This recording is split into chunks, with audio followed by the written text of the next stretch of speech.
Some people really just do like black, white, neutral resin art and it's beautiful.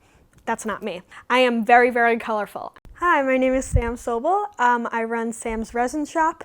I make resin art. So it wasn't until the pandemic began that I actually, had the right environment to get started with it. I got started with it and it just kept rolling and rolling and rolling, and it's such a passion of mine now. I can't imagine my life without it. So today I'm going to be making the counterparts to this pocketbook. So I could put them together and that would be a pocketbook, but I like doing different patterns on each side.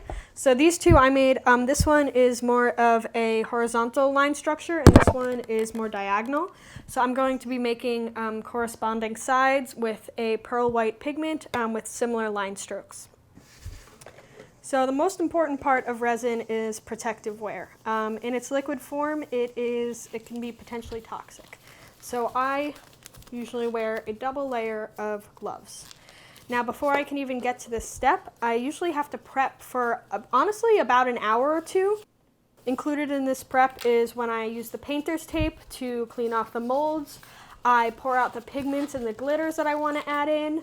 I get the molds ready that I want to use during my pour, because during my pour I only have a certain amount of time before the resin hardens. So this is called pot time. So resins typically have two parts, a resin part and a hardener. So resins also have a different mix combination. So this particular resin that I'm using is a 1-to-1 ratio. Sometimes they're 2-to-1, 3-to-1, 5-to-1, 5-to-2.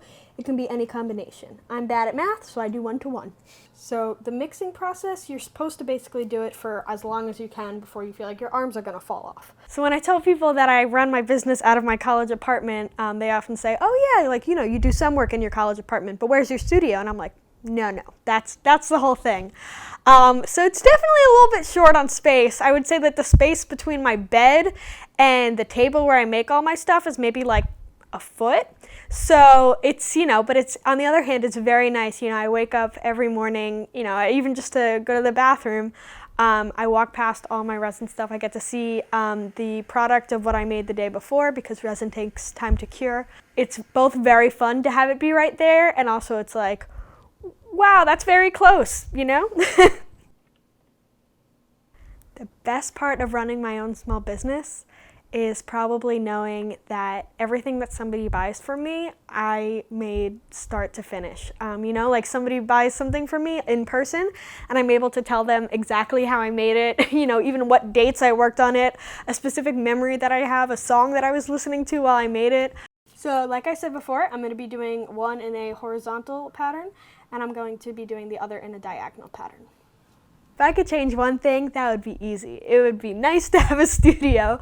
It would be really nice to have a studio, especially, like within walking distance, like, somewhere else in the building would be really nice to kind of have a living space and a working space, because I definitely let the two mix probably more than I should, but it's hard not to.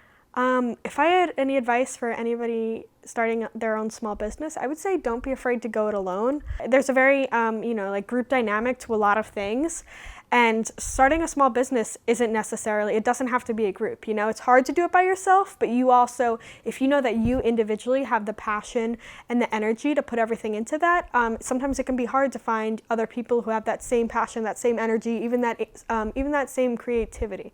So if you have an idea, run with it. It doesn't matter if it's just you.